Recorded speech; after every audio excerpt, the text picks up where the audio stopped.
Welcome to Sound and Fury. I am Eric Wilfred Watson, and a boy named Andy owns me. And I'm Hugh Frank, and I have karate chop action. Today we're going to talk about a Pixar movie Yes. that is light years away from all the others. Pixar? Yeah. Oh, That's Pix-N. Nose. oh yeah. Okay. This is highbrow entertainment, folks. It is. So yeah, Lightyear. It's a movie. It came out. It's a science fiction movie. It is a Disney movie. It is a movie almost nobody watched. All of these things are true, but we're two of the suckers that did. And we're going to talk about it for some reason. But Yes. before we do, you're going to watch our little intro video.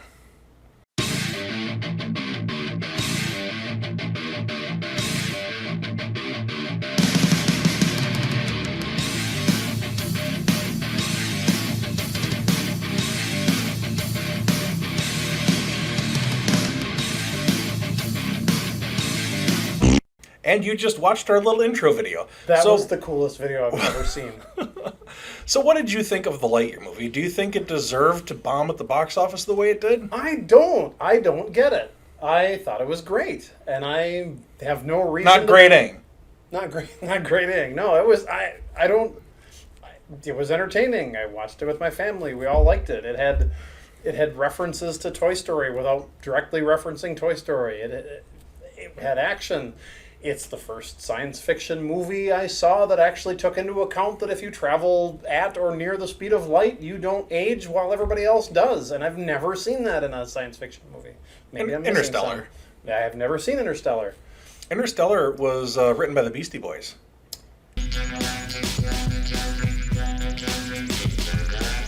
Because he goes intergalactic, planetary, intergalactic. And in that order in that movie. Yep. And then he also goes to another dimension, another dimension, another dimension. There we go. And the reason that he doesn't really get where he wants to go is because Matthew McConaughey's ship goes all right. I thought the movie was remarkably okay. Yeah. Of all the movies I've seen, that's...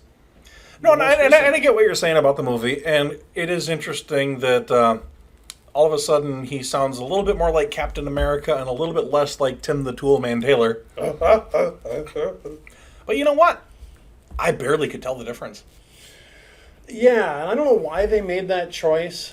I don't know if it was political. Some people are saying it is. That's why some people don't want to watch the movie. There's political stuff, but I didn't. If you take if you take that out of it, I don't. Even if understand. you don't, I mean, I did read that. I don't want anybody to accuse us of any political stance. We're not going to do that. But a lot of people criticize this movie as being too woke.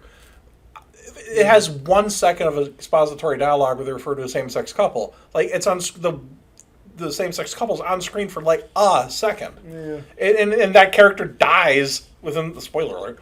Within the first few seconds. Everybody grows old and dies. Yeah, and the movie isn't about that. It's about trying to become a space ranger again. Right. That's the whole point of the movie. And he ages because of the relativity, time dilation. He, in the course of a few minutes or a few days, years go like by. every 4 hours. Yeah, and the which is an interesting plot point. Very, very, yeah. But no, the movie did not throw politics at you. I've seen movies that are way worse at throwing politics at you left and like right. Star Wars much? Star Trek much? This movie didn't work on other areas, but I don't think the politics has anything to do with why it wasn't successful. Yeah, well, let's talk about what was good about it first, I guess, and then I don't really know. Well, seeing Buzz Lightyear with hair was weird. Did he have hair? I guess he didn't really have hair. He had the plastic thing on his head. Oh, yeah, I suppose, because he puts that purple thing over his head, and that's what the action figure would be. A few of the things that I found were great. For one, it tells you in the very beginning what the movie's about. It says in 1995, a kid named Andy got a toy. That's a very cool concept. Very cool concept. And this is the movie. This is that. Yeah, this is the movie he watched, which is cool. Now, back in the later 90s, I think maybe it was Toy Story 2 came out. I worked at Burger King, and we had different toys from Toy Story available. So we would say, "Hey, come down to Burger King, catch a Buzz, and get a Woody." But anyway, I digress. There was really no point of that story other than to just throw out cheap humor. That's the whole point of our channel. It kind of is, yeah. Watch us say dumb things. Please hit the subscribe button and share this video. So, where was I saying? Oh, so some of the cool things about it. So it explains really what this means to Toy Story, which going in, I didn't realize it till they showed that. They showed it up front. That was great. Some of the dialogue, and yes, it was Chris, which is the Chris's? Pine, Farley, Evans. Chris Farley would have been great. God rest his soul. I'm going faster. I can't do a Chris Farley. I'm not even going to try. I live in a van down by the river. Some of the dialogue that he says, so he talks about how the planet is mostly unstable. He wonders if the air is breathable. He doesn't see any signs of intelligent life. All things that the action figure. All things that come out of like the first opening dialogue of basically some of the first things that Buzz Lightyear says. And of course, I'm waiting for the wings, waiting for the wings. And then finally, it's like the arming of the hero scene, kind of. He finally gets that jetpack on, and then, and by the way, spoiler alert, the wings pop out. It's like, yes, he's falling with style. It was, there were moments in there that brought me back to 1995. And if you're not a Gen Xer, maybe you don't really get, like, that was the first computer generated movie, Toy Story. Well, the first fully. First feature length. And so, they had little things in there like, Virtual Realty was the name of the realty company. And, and there was stuff that they did to say, hey, we acknowledge this is a computer generated movie. Even the Pixar logo in the beginning comes from Luxo Jr. That was the first, one of the first, computer generated movies. It was only like a minute and a half long, which is on Disney Plus if you want to go look at Luxo Jr. Just for the historical significance, and it's a cute movie. So it brings you back to 1995. It brought me back to that nerd. I saw this and I just wanted. I was out of high school. I was not into kids movies, but this is like probably one of the first kids movies that I saw in the theater, just to see the technology. And it took like a few days to render each frame and stuff. Like, it was a painstakingly long process. You could put the facts up there. You fact check me on that, but it took like forever to generate each individual frames, and I think it runs at like 24, 28 frames a second. Were they doing it on Windows 95? This computer crashed. Get Bill Gates in here. Wow, Windows 95 is supposed to. Anyway, South Park, best movie ever. So it brought me back there, and if you're a younger person, you see it for what it's worth. If you're an older person, there's nostalgia for the original Toy Story that it just was very heartwarming. And when stuff happened that you could see that directly referenced that, it was just very nice. I agree with everything you said. Holy shit. However, the only problem I have with the movie is the actual movie. No, yeah, everything you said is absolutely true. It was nice to see these characters. All these tie-ins to the original Toy Story were nice. It's good to see the character. But a couple things just didn't quite work, in my humble opinion. Number one, it's got the Dark Knight Rises problem, where you don't see the character being the character for very much of the movie. He spends almost the entire movie not being a space ranger. Yeah, okay. He doesn't go to other worlds and explore and whatnot. What I wish this movie was more of a Galaxy Quest style romp, where they just go. That did have Tim the Toolman. There you go. He goes on space adventures. Just grab a random plot of the Orville and stick, Buzz Lightyear. About how Orville was just a ripoff of Star Trek. Yes, that's a conversation for another day. But there, just some Buck Rogers hymn. Spaceman First Class, Protector of Earth, Scourge of Intergalactic Evil. At your service. Give him some old Buck Rogers plot Duck Dodgers in the 24th and a half century. But the whole movie was just, they're trying to get off of this area, you're stuck, and then the resolution of the movie is just live with it. And that's not very satisfying to me, and it didn't have a good villain until you realize who the villain is. But up until that point, it's a faceless robot that wants to kill you for no reason, which is not very compelling storytelling-wise. That bugged me. It doesn't really matter what... You have to remember it's a kids' movie, though. The kids' movies have some fantastic villains. The kids' movies, the bad guys explain the plot in a fun way. You know what Jim Carrey's role was in Sonic. I mean, he's the bad guy. He's a character that you see. There is no bad guy character that you see in this movie, other than it's Buzz Lightyear grows up to be an asshole. And True. and then he basically has to blow himself up to save the day. Yeah. And I just don't find that very satisfying as a movie.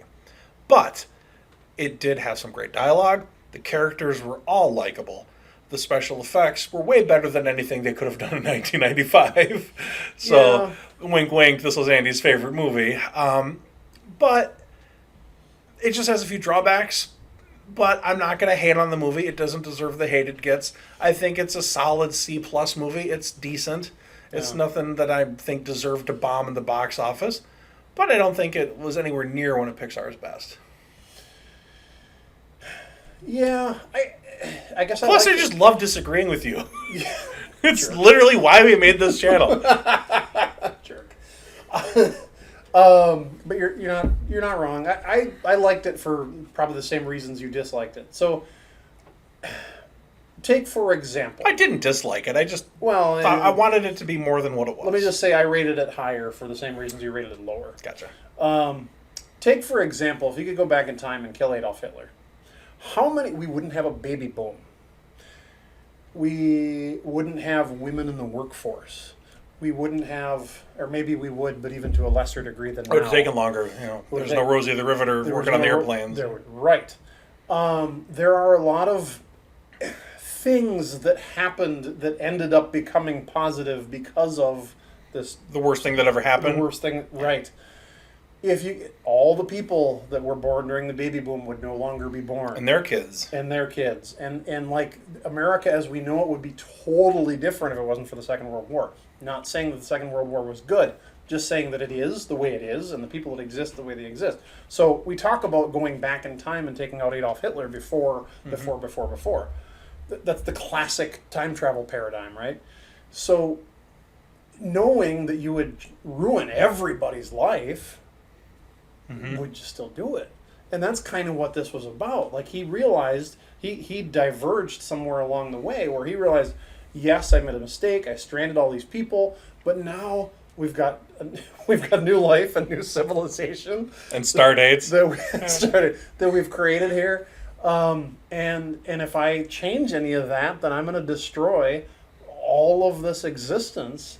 I like that message. I agree with you. And it reminds me of an episode of Star Trek. The Orville.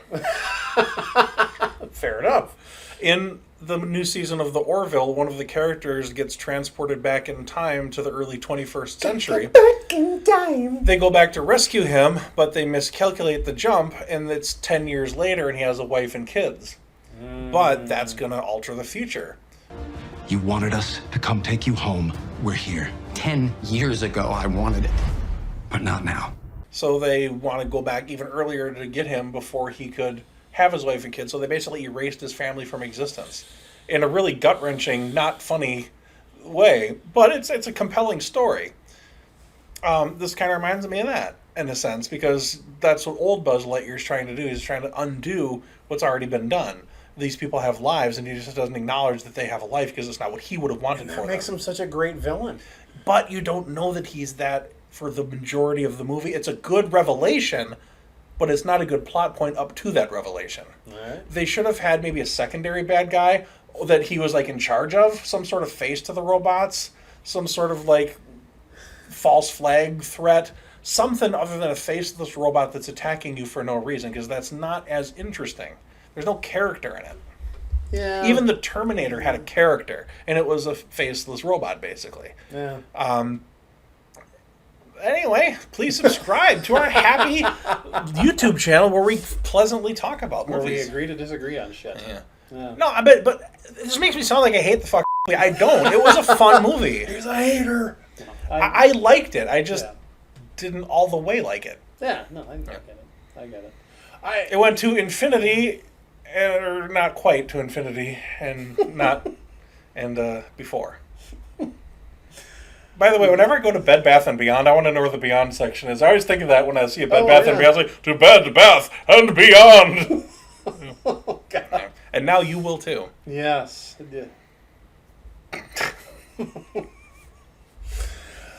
I want to dress as Buzz Lightyear and go to Bed Bath & Beyond and ask for the Beyond section. That sounds odd, but you know it might take you to infinity to get there, though. Oh. I don't have anything else to say.